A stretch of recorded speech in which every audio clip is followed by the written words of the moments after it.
So let's go.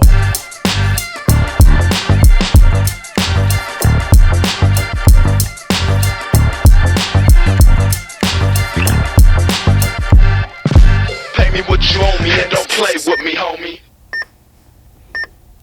Welcome, everybody. Thanks for coming back. We got the Retail RX podcast today, and I got a very special guest here. I mean, I didn't know who this guy was in January. And then I started going on LinkedIn more, and I saw like rocket ship emojis and a lot of swagger and just kind of some braggadocio that I needed. And this is Daniel Tejada. What's up? I like it a lot. Daniel Tejada, but people call you DT. I hit up your brother and I'm like, yo, do I call him DT or do I call you Daniel? What do I call you?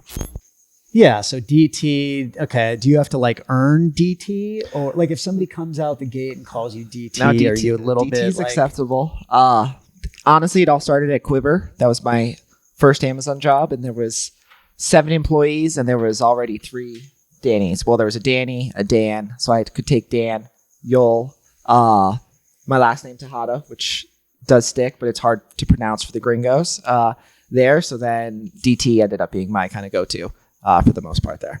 But yeah, DT's fine. At this point, it's pretty standard practice for me. So yeah, I mean, I was kind of debating what I go by, and he was asking me too. And like all my homies call me Timmy. Nobody calls me Tim. I like So it's Timmy. weird. I think that's So like Timmy C was always like my thing, and I think that's how we probably got to have it. But okay, like obviously you're on the show for a reason. You're a major disruptor and innovator in the space. I like the way you move. For people that don't know you, you work for Straight Up Growth with Evan. How do you come up with a name like Straight Up Growth? Like, that's was that URL available or like? So it was actually literally me and my my business partner Evan. We were like chopping it up at some kind of bar, and I was just kind of explaining what it is that I do, right? And one of the things I said is I'm like, look, I was telling him a story. I'll just take clients, right? Their sales are completely flat, and we will literally take their line and turn it completely around, right? Like literally straight up their growth. And then we decided that was the name, right? That was actually it. We had some people tell us not to call us that, but I think in the end of the day, it ended up working out well. Like we averaged close to 100%, year over year growth. And so I think Straight Up Growth really is a great way of explaining what we do, And it was really cool, the collaboration you guys had with Travis Scott. Was Oh, that yeah. No, I'm just fucking with you. But You know he how has we like that. Do you know any Travis Scott? Oh, yeah. Straight up. He does like anytime I have a call with you guys in the building. Like, You're always thinking about that? One of my homies goes straight up. And so, yeah, it's pretty hilarious. So, okay, you're from New York City. What borough are you from? Where are you from? So I'm from Westchester, which is right outside the city there, but it's kind of close to Yonkers. So I grew up there until freshman year of high school. Then I spent 4 months in Arizona, not for me, and then grew up in Santa Monica, California, actually, for basically 10th grade and on. I went to Pepperdine, so I stayed up in Malibu for a little bit, and then my fiance basically moved me down about 7 years ago, so right after school, and love San Diego now at this point. Where'd you guys meet? We met in college, actually. Yeah. Let's see. I met her junior year. I was like doing my thing, eating lunch by myself like a boss. And she came and sat and started talking to me. And then this was back when Facebook was still a thing. And I gave her one of those likes. She liked it back. And so I messaged her. I was like, when are we hanging out? Just assume the sale. And here we are. What was your first job? My first job was a PE coach at a summer camp. Me and my brother did that together. We used to play a lot of dodgeball for the kids. One of our favorites, for sure. Right-handed? Do you have a cannon? What's your game like? Honestly, my dodgeball game is hard. The most aggressive games we used to play were with the kindergartners because we would use them as shields as we would run. So that was very divisive on our end there. Okay, dodgeball. We were talking a little bit earlier. You're a soccer player. You and your brother who's over here right now in the live studio audience, everybody here. But yeah, like with your brother, you guys grew up playing soccer? Like what? Yeah, so all sports. We played soccer, played football, played basketball, just kind of different season, different sport there. But I think it's always something that, kicks in. That competitive side never goes away. What can he beat you at right now? 2K for sure. Yeah, he's been putting in the fucking hours for sure on the 2K side of things. Marco would probably beat me, honestly, at most sports. Like basketball, I'm good. Marco's fucking better. Soccer, we play different positions, so it's not necessarily fair there. But yeah, definitely 2K. I'm soft compared to Marco. Okay, and you were a goalie. What did you like about being a goalie? Couple things. I love. This is a weird thing, but I actually like the feeling of pressure. Like anxiety is an exciting feeling for me, which I know is contrary to how most people feel.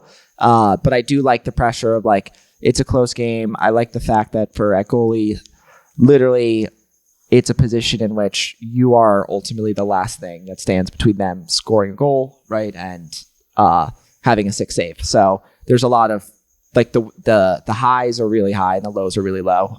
But I do like that. Pressure is probably my favorite part of playing goalie. And are you aggressive in a situation where you have to be as a goalie? Have you ever headbutted somebody? Oh yeah. So my dad used to say, and we're half Peruvian, it's the man or the ball. And I really took that to heart. And yeah, we got thick bones. Our uncle played football as a linebacker and got full ride scholarships to 370 schools, like monstrous. There's some big bones in our familia for sure. All right. So you guys are really your corporate athletes. I would say so. Yeah. It's a lot of the same skill sets, there. Like ultimately drive is one of the biggest things that, matters for success, I think, in anything you do. And sports is a really good way to cultivate that, and something that is definitely in our blood for sure. What are your thoughts on Microsoft Excel tournaments airing on ESPN? I mean, are you in a fantasy league? I'm not in a fantasy league. Marco's in 3. I don't have time right now, but I know he's cranking on them there. Yeah, for sure. Okay, cool. So you move out here, obviously, what do you do right now for Straight Up Growth? What's your title? Kind of, we talked about the name. How did the business start? So my title is the Chief Learning Officer there, which really means I wear a lot of hats. Right now, I'd say for the business, my role is always changing. It just kind of depends on what the needs are. Currently, I'm working on, I'd say, marketing the business and like kind of running the brand side of things. As well, I'd say sales is always something I'm pushing right now. But I call myself the Chief Learning Officer because really my job is to get the employees to take over these skill sets and tasks, right? And really trying to like break apart little pieces at a time. We like to call what we do internally like Straight Up Growth University, right? Because like really we have a big culture of like learning, of teaching.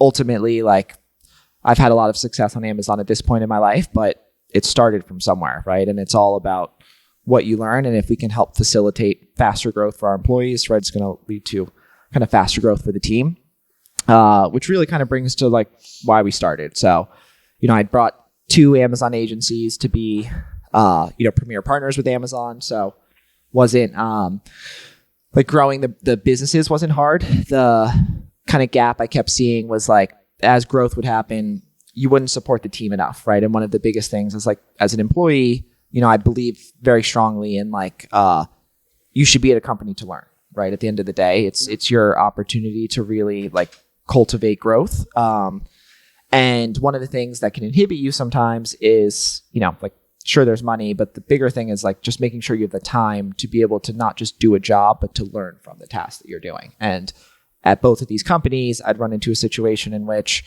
eventually like you could no longer learn because you were too inundated with tasks, right? And so that's what I wanted to do differently here was create a situation where we hire more aggressively, right? But like you basically are given an environment where you have enough money, you have enough time to like really get to work on not just taking what we do, but growing your foundation against that. So, so we did that in like February of 2020, and now I've got like 30 employees, and managed to keep growing and doing the thing. So February of 2020. So you go right into COVID. It all sounds really good from what you said, but it was. Oh yeah, I remember the first 3 months in particular. We hadn't closed a deal, country shutting down. And I remember telling my fiance, like, I blew it. Like, I was finally making money for the first time in my life. Like, things had gotten easy. I didn't have to even put in that many hours. And all of a sudden, I'm like, did I just blow it for no reason? We landed our first client, like, after 4 months, and they were going to pay us $2,500 a month. And I was stoked. How did you fight through that feeling of self-doubt? And how did you maintain, or maybe you didn't maintain, but how did you obviously got to a level where I'm good. And so I'll say, luckily this one was not as stressful for me, even when things were not looking up and, I was biting into my savings and it was getting, kind of lower and lower at that point. But I'd done something similar a couple times. Right. And honestly, give a shout out to my fiance for this. Like, I have quit my job several times, right, in my life, like, because the reason I preach this learning philosophy is because I've done it myself, right? Like, I didn't chase the money, I chased the skill sets, but my first job, I asked for a raise, they were like, no, I kind of felt like I'd peaked at learning, so I left, right, without a prospect and figured it out. And then I did it again, kind of 2 more times, and every time, like, I remember talking to my fiance, being like, look, I don't have a prospect, I don't have like a job lined up, but I think I can do this. Like, do you think this makes sense? And she'd always say, go for it. Right. And it always worked out. I always ended up doubling what I made every time I did that thing. So I'm like, the universe will provide as long as I'm confident enough, and don't get discouraged, because the more discouraged you get, the like harder it is, I think, to even get the business you want. Like, even from a sales perspective, I like to say, be hungry, not thirsty. Right. Because if like, you're thirsty and you're coming in to like pitch a deal, like there's like this energy people can sense, right, when you're desperate for it, versus even if you need the money, like you still can't move into that mindset, because it will, prevent you from actually getting to your ultimate goal. So staying confident helped. I won't say I didn't have like my oh shit moment. Like, there was definitely quite a few of those, but in the long run, just like thinking about like, do you know what you're doing? Like, have you done this before? Yes. Did I have sales experience? Yes. Had I sold a bunch of product on Amazon? Yes. So it's like, as long as I could remember that I had those going for me, it was just a matter of time. Now, how'd you learn about Amazon? That, like, almost accidentally, honestly. Like, let's see, so I was in San Diego. I knew I wanted to do digital marketing, and I got a digital marketing job at a pretty whatever SEO company, but it was my foot in the door, and basically I was going to use that job to leverage my way into all my next kind of roles, right? And I actually took the Quiver.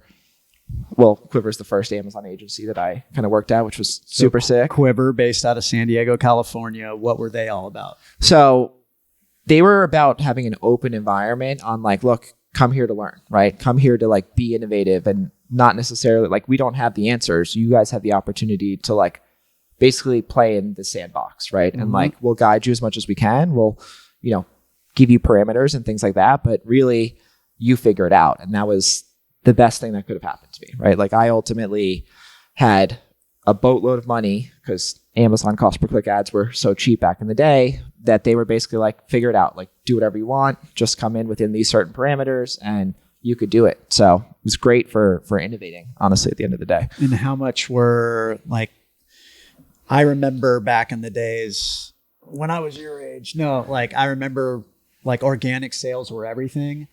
And I would spike the algos by just like, I remember we had a product called the weighted jump rope with skills, and we were sitting on like 7,000 units. And Yep. We had meetings, people like, what are we going to do with these? What are we going to do with these? And I just dropped price where we lost a ton of money and just went, and we stayed. And now it was like one of the best items. Yep. You've obviously, when was the first time you realized how to spike an algorithm?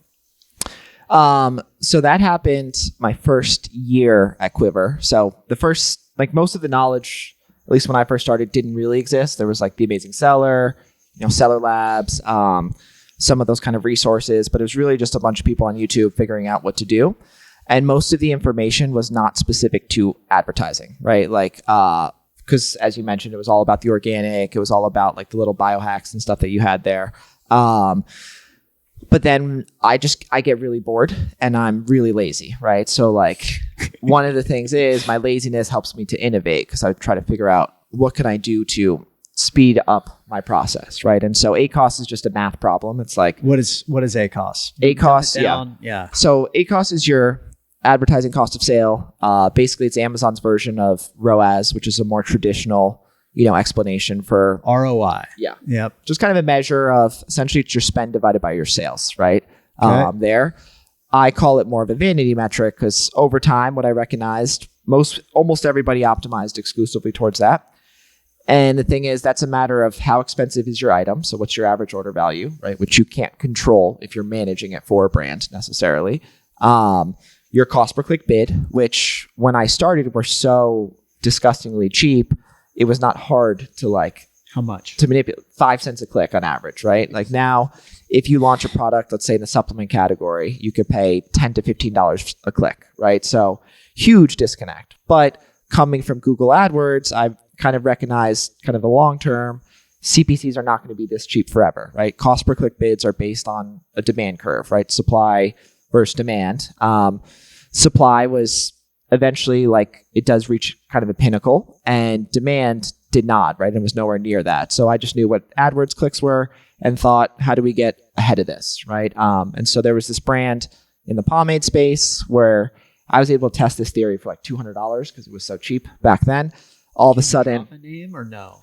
I'm not going to drop it, but they're the number one. Okay. They're the number one pomade on Amazon. It's not hard to figure out who they are. Okay. It's super, super easy. But basically, it was so cheap for me to test out this theory, right? And all of a sudden, I'm the first ranking product on the search term, right? And so I tested it again and again, and then eventually I got my first big budget, which was this brand, Quest Nutrition, protein bar brand, and I literally, being my cocky like 21, 22-year-old self, remember when I audited their account, they were spending 6 figures, getting a great return on ad spend, like 10x or something like that on a 6-figure monthly spend.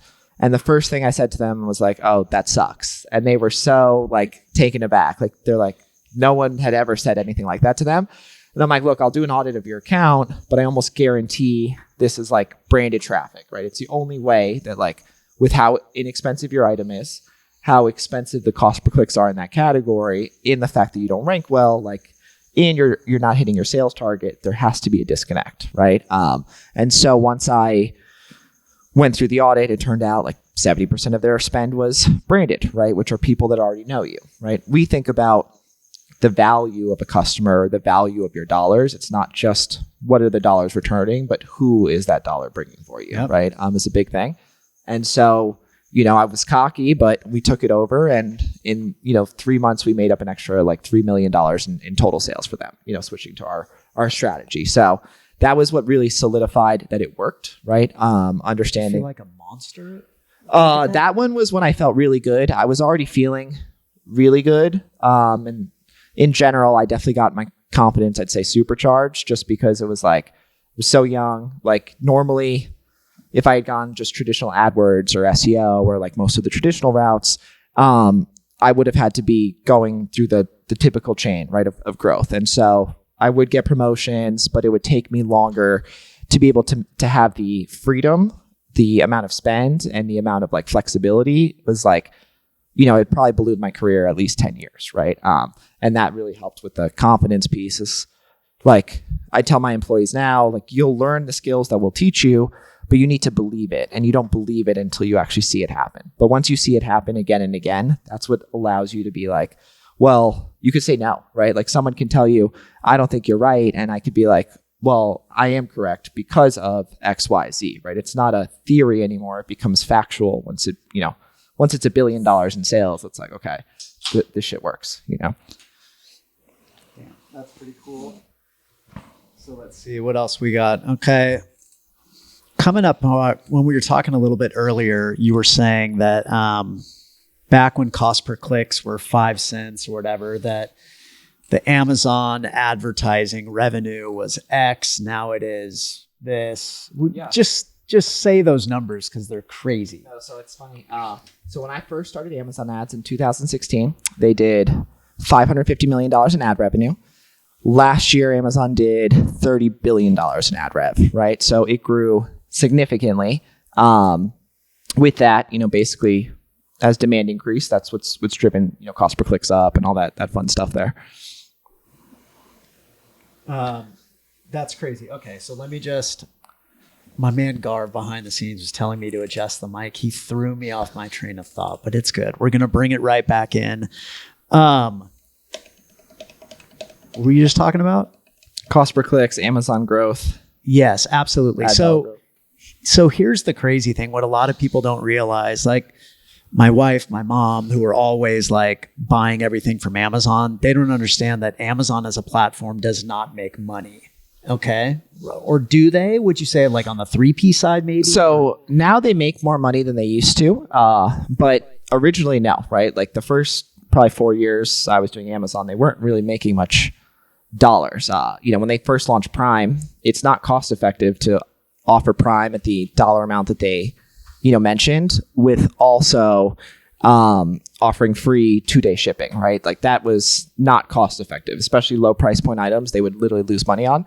However, what it allowed them to do was take over search, right? So last year, 65% of all product searches started on Amazon. Google's market share of product searches dropped down from 23% to 17%. So what they've really become is the largest product search engine, but that's a long-term game, right? The other big piece with that search capability comes the ad business, right? And that's really the long-term vision of what they did. Was they turned basically a loss leader into a profit center, right? Because advertising, there's not that much overhead. There's some pieces, but eventually it's free money, right? That's what Facebook does or Meta does, for example, right?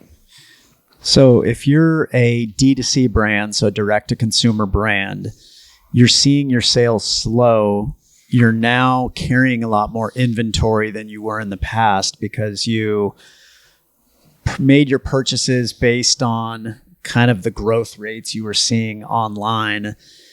You've stayed away from Amazon forever, but now you're seeing that how many percent of searches start? Well, it's 65? Like 65, yeah. Okay, so now we have a direct-to-consumer brand. They get acquired by a bigger brand who wants to take them and grow them to be more than just a direct-to-consumer brand. Are those brands going to be advertising on Amazon now? Because now you have the ability to do that, and it's crazy. So I think that's what we've started seeing for probably the last year and a half, right? Especially during COVID. COVID really accelerated the ad business, but the types of brands that you see moving in are the enterprise brands, right? Like those are brands. When I first started on Amazon, these guys, like, they wouldn't pick up the phone, right? We'd be like, look, these unauthorized sellers are selling, $500,000 a month. They're not representing the brand well. What's going on here? No answer. And then all of a sudden one day it's like, look, we're coming in. We've got $1 million budget. We're going to double that every year, right? Because they want to see those growth numbers. So most brands at this point, I think, recognize the power of Amazon. You still have some holdouts for sure. But we're just going to see more and more dollars move there, especially as Amazon's ad business continues to grow, right? Like they, like their DSP in particular is what's DSP? So DSP is Amazon's demand side platform. It's basically their non-search platform that has expanded, right? So you get a typical DSP network, like, allowing you to kind of get, called a digital billboard, right? Essentially, where you can kind of follow customers using Amazon's audience data, both like IMDb, CNN, like different websites. So it's going to be on Amazon.com. It's going to be on Amazon owned and operated sites like IMDb, and then it's going to be on traditional exchanges. So like the same stuff you would see from like the Google Ad Network, for example, will be what you could get access to. So when you're on like NewYorkTimes.com or Men's Health, and you see a lot of those ads, a lot of times they're linking out to Amazon there, but that was just kind of the tip of the iceberg, right? Now you can do like audio ads with Alexa. We just started getting into streaming video ads, right? So like with streaming TV, we can literally build like video commercials, right? Directly into that. What do you pay? Like, how much are those? Because the advertising person that we work with at Clever Made, she's pitching me heavy on that. And she's like, if you had one of these videos done, it would cost you $150,000. I'm like, 150. They're offering the free service. Yeah. That is for the media stuff. Bro, if it's 150 G's, we're going to be rich. Well, the thing is you can charge it, right? It just depends. But they're talking on the upper end. What I'll say is it's all about where your business is at and where your goals are at a product by product level, right? Amazon, through their AMG program, which is where Amazon manages the dollars directly, their goals are not always aligned with your company goals, right? The way we're going to pitch it for you guys is based on what your overall goals are, right? So we have, a client, for example, that we're testing streaming TV video with, but Drew Brees is like one of their spokespeople, right? So for Thursday Night Football or things like that, like it's pretty appropriate to kind of leverage that. They have the dollars to do so.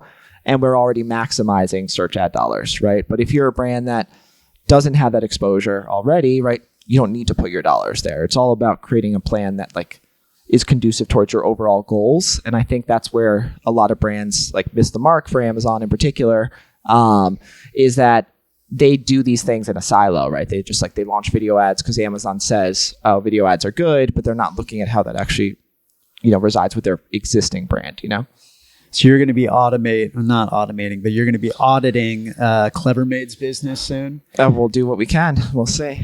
I got 3 heavy hitters going against you now. Are you concerned about your competition in this? I'm never concerned. There's really no competition when it comes to what we do because we just have a much different mindset, right? Our overall strategies are different, and so it's very hard to have direct competitors when our thesis on like how to do Amazon is different, right? There. You guys realize that you're the best brand on LinkedIn? Like, do what we can. Yeah. It's pretty crazy. And I've never seen anything like this. Like LinkedIn, I tell people, like Instagram's cool and all, we post pictures or whatever, but LinkedIn is a money-making opportunity that people are pouncing on right now. And if you're not, you're sleeping.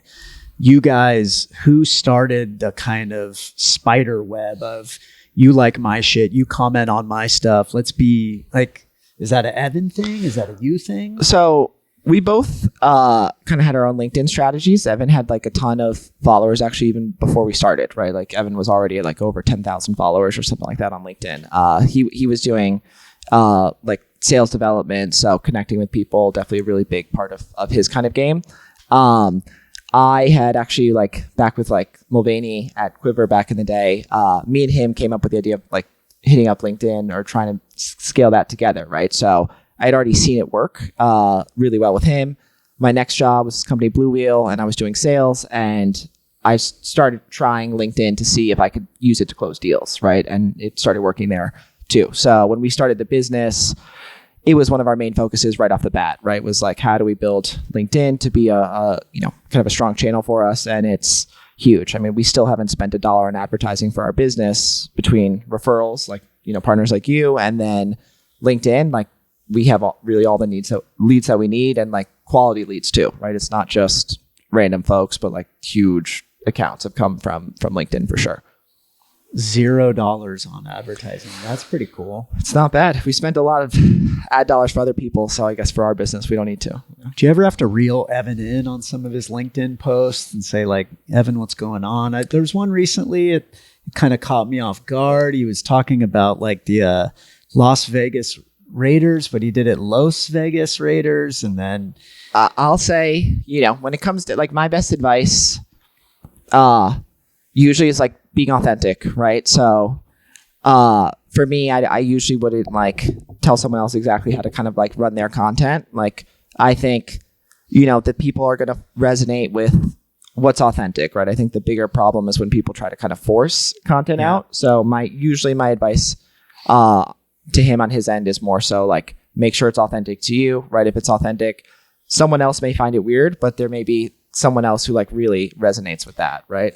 You guys are all just real people, man. And it's refreshing because I talk to a lot of brands. I talk a lot of key stakeholders at companies and things like that. But you guys, I mean, from you to Mark to Marco, like your crew is just tight. And who sets the vibe for the company? Who's in charge of culture? Is that the chief learning? What's Evan's Yeah, title? so I would say that's Evan's our CEO. So I'd say culture is definitely a big part of, it's a big part of my role, but I think it also is responsible on the team's role as well, right? It's definitely not just a one person kind of job like there. It's more of like just trying to keep the overall vibe in the right direction. I do little things like I have an all hands, all arms, all legs meeting I do every Thursday, which is like basically our company wide meeting that I'll lead, and I'll kind of run through like company updates, and we go through essentially our highs and lows, like what everyone's proud of that they worked on for the last week, what they're pumped on that they're working on. And then I usually give a speech at the end because that's kind of my thing there. And so we try to keep it fun and just, realistic. Not to say that there's not challenges from time to time, but everyone overall seems to be fairly happy, which is fun. So I think I ended up at a mansion party recently. Oh, yeah. I invited one of my buddies, Tony, to come through. And I was like, yo, just meet me. The places in Rancho Santa Fe. Like, come on, dude. We don't kick it at these places. Tony works at a farm. He bought a 100-acre farm in Escondido. I'm trying to build tiny homes, and I'm trying to be like, yo, let's do this. We're going to do something with it. Wedding venues. Well, bro. Oh, yeah. Yurts, like, dude, those you see the space and you're just like, whoa, dude, this is fucking sick. We're getting you up there, Garf, by the way. Anyway, so Tony meets up with me, and I don't know anybody there. And like, if I'm with people that I'm comfortable with, I can be myself, but I'm not just like some fucking clown, like, hey guys.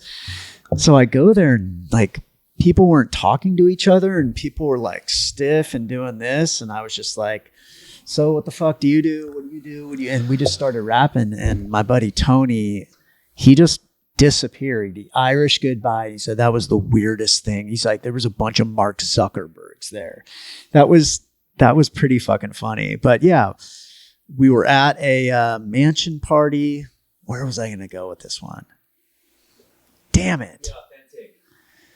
Be authentic. Yeah. We'll come back. It'll pop back in. It'll come back. Okay, cool. TikTok. Let's talk TikTok. Do they call it the talk yet? Is that a thing? I don't know if they call it the talk. I think it's still TikTok. Okay. It is the rage though. It is, Meta's worst nightmare, honestly. And again, you know what I think TikTok crushes, just like LinkedIn, is organic reach, right? Yep. TikTok's got massive organic reach, just like LinkedIn does. And it encourages like a lot of engagement, I think. But it also encourages a lot of content because people do get excited about how many views you get. Like, I'm not going to lie, like on LinkedIn, I get pumped when I like get certain numbers of views or you get a certain number of likes or whatever. Like I've had a post that like go viral and all of a sudden you're like, yes, like I got it. Right. But like for me and my group of friends, I could never be like, yo, check this out on LinkedIn. They'd be like, you're a fucking buster. No, 100%. You know what I mean? Yeah. Like, do you have friends? Are all of your friends in the CPC world? And No, like, definitely not. For sure. So yeah, like I am, like I've got plenty of friends that are like all over TikTok and Instagram and all those kind of things there. And like, I'm actually out of the loop on certain things because like I love LinkedIn is my social media. Like that's like where I will waste time. It's addictive. But they're going to waste it on other ones, right? Or waste their time on like some of the other platforms too. But it's all like, what you find on it. Like I think there's certain friends that I have that I can talk to about it, which I think having a business or like if you're really like, interested in like what you do from a work perspective, I think having at least a couple friends that you could talk to about that is very helpful. Even if it's not in the same industry, like, Marco and I have a couple buddies, like one has a credit repair brand, right? Or company. Another one has like a construction company. And like, it's cool to be able to like talk to them because they will probably understand certain, let's say, problems or things that you go through that maybe folks that are not as invested in that side like would understand too, right? And how did you guys learn how to hustle? How is that? I mean, it's just been like, one, like I didn't grow up with money, right? Like when I went to school for college, it was like, you have to go on a scholarship, right? So like, I just figured out how to get good enough grades for a scholarship. And then, I went to Pepperdine on a full ride, but I had to live in Malibu and like my parents couldn't afford that. So I would like fly to New York and caddy. I'd stay at my grandma's house for free, and then I'd caddy all summer, and I'd make enough money to like kind of have my day-to-day stuff, or at least enough, right, to kind of get things going. I used to sell makeup door to door when I graduated from college and I moved to San Diego. I was literally like wearing a little suit and selling makeup, 100% commission and all that jazz. So it's really kind of like, I think especially once we really got a good opportunity, and like in this case, Amazon ads, being there early, like getting good at it pretty quick, I think it wasn't that hard to continue to work hard, right? Because like all of a sudden it's like, okay, we've had drive, but here's the first time like you could really take it and run with it, right? There, because like, there's other folks that have started at the same time or maybe have the same number of years and stuff, but at the end of the day, it's like I wanted it more, right? Certain times, so it's like I took it.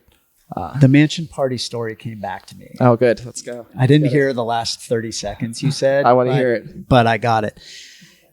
Several people came up to me hyping you up about what you wore at trade shows. Mm. And I'm like, and then they were pulling pictures out of their phone to show me pictures of you.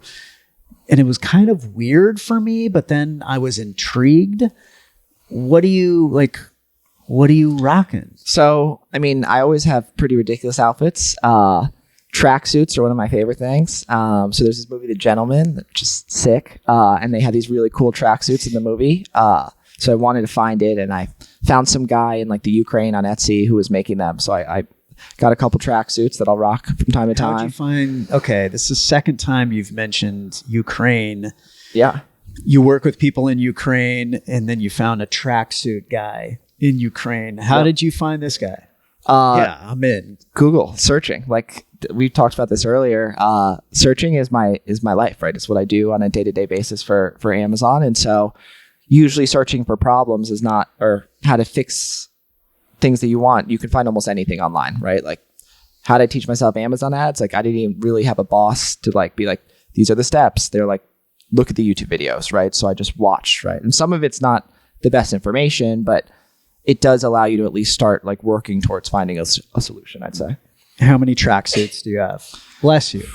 Yeah, bless you. How many tracksuits do you have in the closet right now? Oh man, I gotta have at least 10,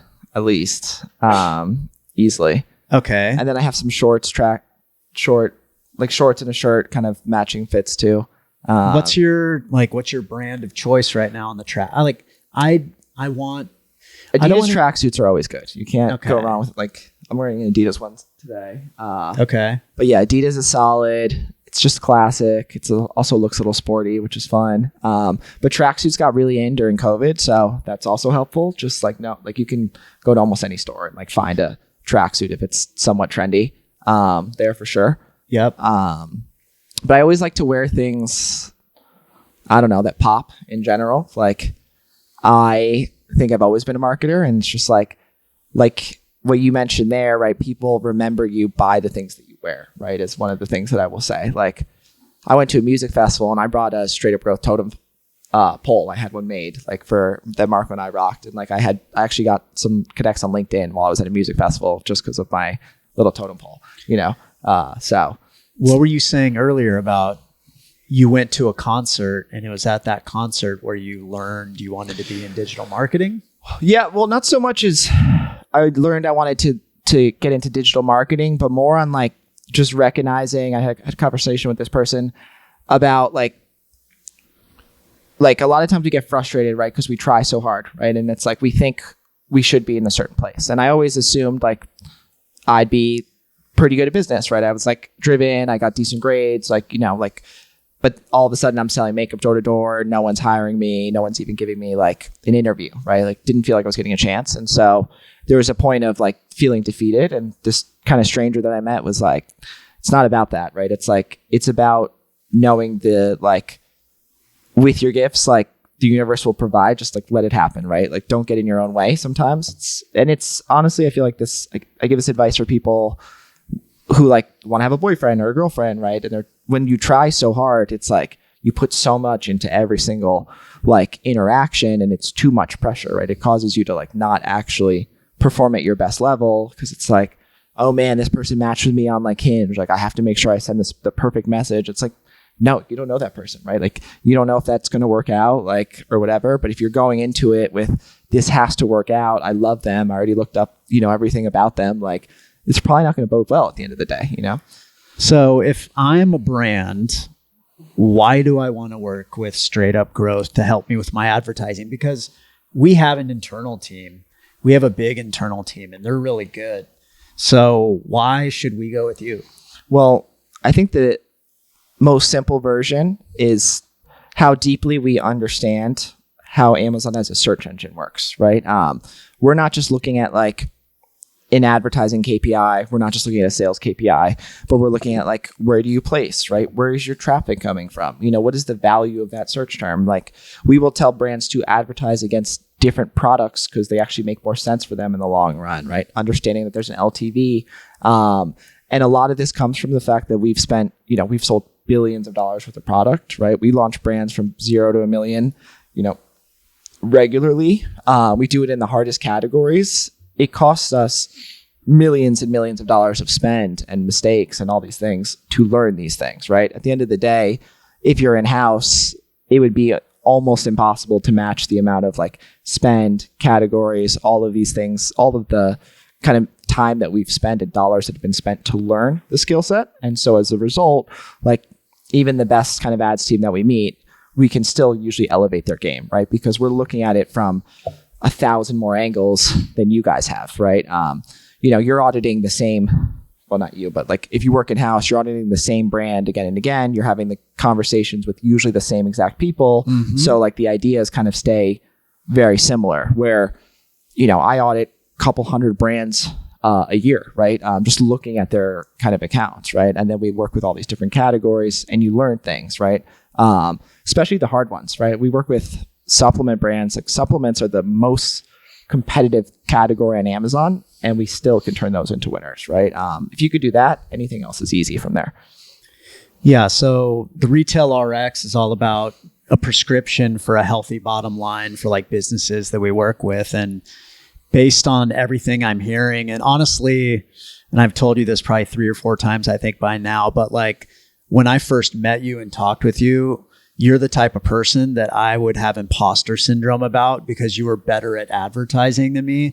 But you were one of the first people where I said, yo, I don't need to be the best at advertising. Let me partner with somebody that's really good about that and focus on the things that I'm really good at. And I think just that simple interaction in my like frame of mind changing like that, like made me look at my career and my perspective in a whole new way. So you've, yeah, dude, I approached like, to me, I think you're like fucking the Don Dada of Amazon ads. And I just think what you guys are doing is fantastic. So you're going straight up growth with companies. There's some money that comes with that. You're not even 30 years old. What are you blowing money on? Are you good with your money? You're not good with your money. I'm good at making money. I'm also really good at spending money. Okay. So Let's. Like I did really well on crypto. I crush there. So I always reinvest my money and make more. I've done that. Like I've been investing in crypto since like 2017, right? So I've made like over $1 million in crypto. There off not a lot of money. So I do things to make it work, but I do love to spend money. Food, I love, like definitely love good food. What's your, like top 2 or 3 spots in San Diego? And you can even go like a dish if you want that way. Azuki Sushi is my favorite sushi spot. Oh, the vibe at Azuki is just fucking, get a little Toro. Dude, Azuki's fire. So fire. Love Azuki. Really like Born and Raised. Cowboy Star is also really good. There's a lot of good places, honestly. You've been to all these spots too? Yeah. All good. I love like steak and Italian food and seafood. All the good stuff. Okay. Have you traveled much? I do some traveling. So we go to Hawaii usually every summer. I got actually proposed to my fiance in Costa Rica last summer. There too. Congratulations. Thank you. let's see what else. Usually go to New York to visit my grandma at least a couple times a year. There, I'm actually going to Amazon conference on Box soon, and then I'll extend and see my grandma. Should I be going to that? I've been kind of... It's supposed to be a good one. I've never been, so I'll let you know for sure. But seems to be a lot of people going that I've met so far. You doing hotels? Is it a big Airbnb frat house kind of thing? No, hotel.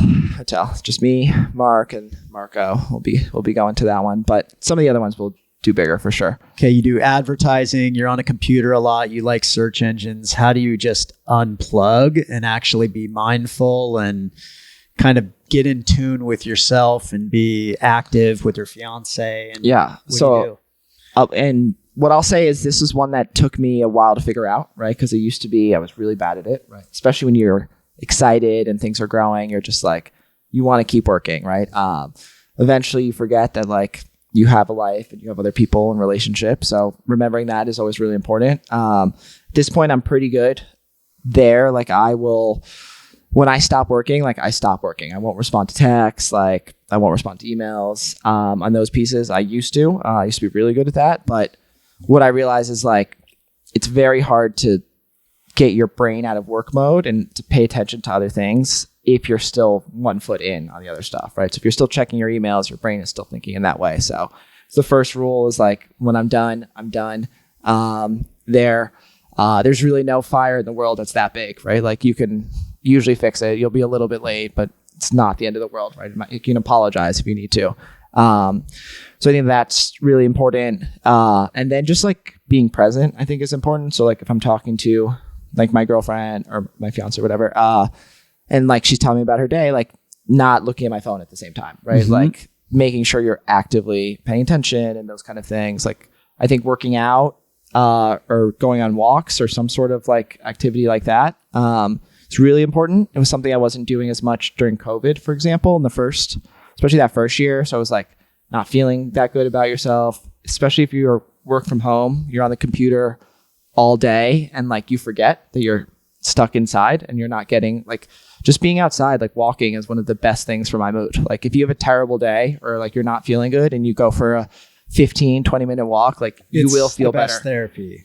If I'm pissed, I'll just go on a fast walk, maybe listen to a song or two and just get out in the fresh air. It's huge. And then you kind of play the thought out, come back down to earth and go back to work and realize you're just at a fucking job. At Quiver, we used to have like the whole team walking at the same time, which was hilarious. Really? I started the walks and then all of a sudden it would be like our little therapy things. Mark, you remember the walks, I'm sure. So who do we need to give props to? I feel like some of the Quiver gang needs you mentioned Mulvaney. Yeah. Who's Mulvaney? Yeah. So Mulvaney was the founder of Quiver there. He was like kind of the first guy to have the idea.